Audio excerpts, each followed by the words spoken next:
Hey guys, Jeff the Nature Guy here at ZooMontana. I want to introduce you to one of our newest babies. Look at this little thing. It's incredible. This is, of course, the western milk snake, but real quick, I want to show you this. This is a regular pen.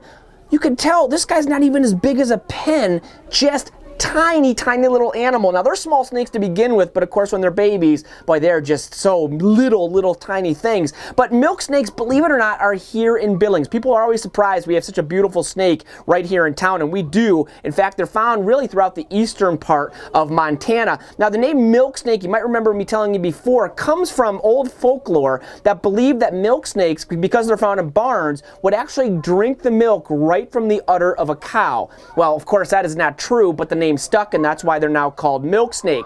Now here's the other cool thing about these animals is they use biomimicry. They like to act like they're a venomous snake, particularly with their coloration. Now the coral snake, which is found down south, they look just like this guy, except for one difference. The yellow strands touch the red, and there's an easy way to remember if they're venomous or not. Red on black, friend of Jack. So that means red on black, just like you see here, that means he's a friend. He's okay, he's not gonna hurt you.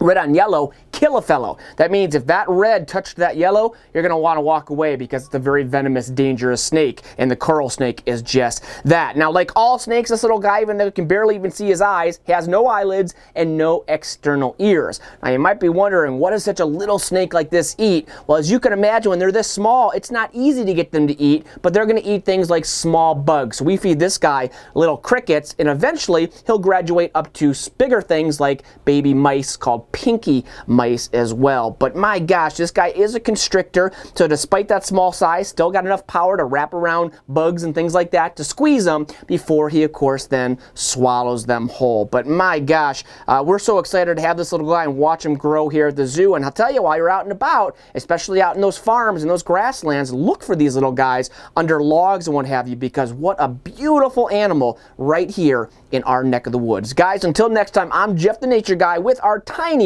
little new milk snake.